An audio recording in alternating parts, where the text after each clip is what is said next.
Hello everyone. तो आज हम जाने वाले हैं 200 के नोट के पीछे जो चित्र दिख रहा है वहाँ पे। तो भोपाल की राजधानी मध्य प्रदेश से हम जाने वाले हैं 50 किलोमीटर की दूरी पर रायसेन जिले में स्थित सांची। यहाँ पर पहुँचते ही इस जगह से हमारे को टिकट कटवाना पड़ेगा। पर आदमी, हर आदमी के अनुसार 40 रुपये का टिकट है। आप इसे ऑनलाइन भी कर सकते हो। स्क्रीन जो स्कैनर है उससे स्कैन करके और ऑनलाइन भी कर सकते हो। और फाइनली हम पहुंच जाते हैं सांची के जो स्तूप है वहाँ पे। साइड में हम गाड़ी पार्क करने वाले हैं, इधर आप गाड़ी पार्क कर सकते हो। और स्टार्ट करते हैं हम यहाँ से। तो ये जो स्तूप है इनका निर्माण दूसरी से तीसरी शताब्दी ईसा पूर्व के में जो सम्राट अशोक है उनके द्वारा करवाया गया था। जो सम्राट अशोक है वो बुद्धिस्ट जो रिलीजन है उनको बहुत ही ज़्यादा सपोर्ट करते थे, तो उनके द्वारा इनका निर्माण करवाया गया था। और उनके बाद में पहले सम्राट अशोक जो थे उनके द्वारा मेन जो ढांचा था वो बनवाया गया था। बाद में इन जो ढांचे हैं इनमें अपडेट किए गए। गोल बनवाया था उनके द्वारा, लेकिन बाद में जो अलग अलग शासक थे जिन्होंने बौद्ध धर्म को प्रमोट किया या जो बौद्ध रिलीजन है उनमें विश्वास रखते थे उनके द्वारा अलग अलग, जैसे ये जो पोल लगे हुए हैं इनको बाद में बनाया गया, शुंग काल के आधा के टाइम पे बनाया गया।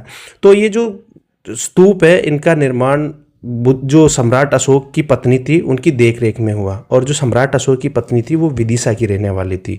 विदिशा से ये जो स्तूप है ये लगभग 11 किलोमीटर की दूरी पर सांची में स्थित है। हालांकि ये विदिशा जिले में नहीं होते हैं, नहीं है, ये है रायसेन जिले में। अक्सर लोग ऐसा समझते हैं कि ये जो स्तूप है ये विदिशा में है, लेकिन ऐसा नहीं है। हालांकि 11 किलोमीटर ये विदिशा से, लेकिन फिर भी ये रायसेन जिले में पड़ते हैं। तो अशोक की पत्नी की देखरेख में हुआ, इस कारण इस जगह पर यह स्थित है। तो आगे देखते हैं आप। दूसरी शताब्दी ईसा पूर्व के दौरान स्तूप को, ये जो मैं घूम रहा हूँ इसे प्रदक्षिणा पथ कहा जाता है या परिक्रमा पथ कहा जाता है। ये उनके द्वारा करवाया गया शुंग काल में। स्तूप को बलुआ पत्थर की पट्टियों, एक परिक्रमा पथ और एक छत्र के साथ, एक हर्मिका के साथ विस्तारित किया गया। देखो छत्र जो ऊपर बना हुआ है, 3 ऐसे गोल बने हुए हैं, अभी मैं आपको बताने वाला हूँ वो। और एक हर्मिका जो चौकोर है, चौकोर के ऊपर जो छत्र बना हुआ है वो अभी ये देखिए मैं बताता हूँ आपको। तो ये उनके द्वारा बनवाया गया। पहली शताब्दी ईसा पूर्व से दूसरी शताब्दी ईसा तक 4 पत्थर के प्रवेश द्वार जिन्हें तोरण कहा जाता है। ये जो सामने आप देख रहे हो ना, ये जिससे अपन घुसते हैं, ये सामने ये दिख रहा है आपको, इन्हें तोरण कहा जाता है। और यहाँ से ही अपन अंदर आते हैं इस स्तूप में। तो ये हर दिशा में, चारों दिशाओं में बने हुए हैं और जिन्हें हम तोरण कहते हैं। चारों प्रवेश द्वारों को तोरण कहा जाता है। और जिसमें मैं चल रहा हूँ ये परिक्रमा पथ है। ठीक है, आगे बात समझ में है। तो अब ये चारों जो तोरण बनाए गए थे इसके ऊपर बौद्ध प्रतिमा विज्ञान और कहानियों को दर्शाती है।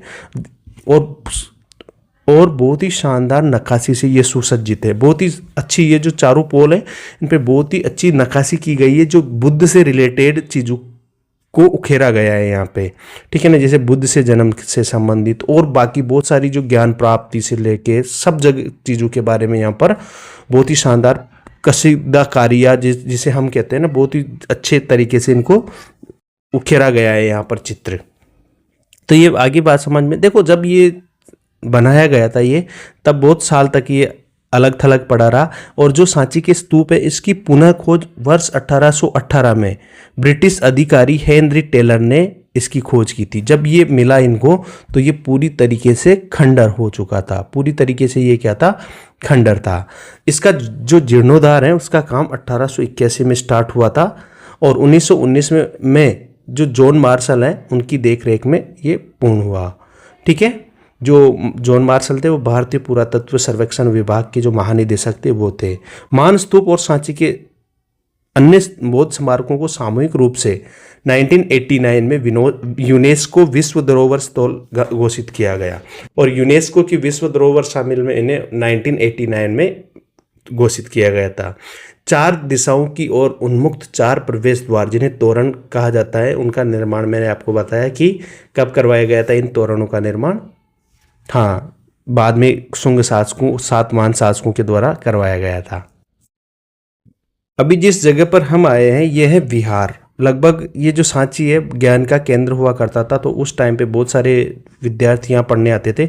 तो यहाँ पर 51 कमरों का या ऐसे कुछ बनाया गया था विहार। और ये दूसरा स्तूप है, ये स्तूप नंबर 2 है। ये देख रहे हो आप किस तरीके से ये स्तूप नंबर 2 बना हुआ है।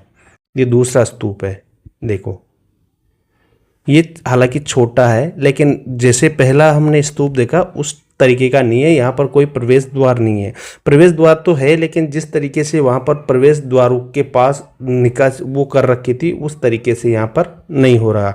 ये है तीसरा स्तूप, यहाँ पर तीसरा स्तूप देख सकते हो। यहाँ पर एक जो प्रवेश द्वार है उस पर तो इस तरीके से लगा हुआ है, ये देखिए इस तरीके से नक्काशी वगैरह कर रखी है इस पर, इन पोल्स पे, ये देखिए। और बहुत ही अच्छी मात्रा में यहाँ पर और भी बाद में यहाँ पर मंदिर वगैरह भी बनाए गए थे। ये देखिए ये तीसरा है, और ये बाद में बनाया गया था, जो श्रीलंका के जो बुद्धिस्ट है उनके द्वारा ये बनाया गया है। ये आप देख सकते हो इस तरीके से ये मंदिर टाइप बना रखा है बुद्धिस्ट जो लोग हैं उनके। और इस तरीके से यहाँ का जो नज़ारा है बहुत ही शानदार है, अलग जगह है लेकिन बहुत ही, इतिहास में जब आप पढ़ते हो तो बहुत ही अच्छा लगता है, क्योंकि जब आप इतिहास में पढ़ के इन चीज़ों को रियल में देखते हो ना तो एक्चुअल में बहुत ही अच्छा आपको लगने लगता है। और हम तो इतिहास के विद्यार्थी हो तो हमें और भी अच्छा लगा। तो थैंक यू वीडियो देखने के लिए।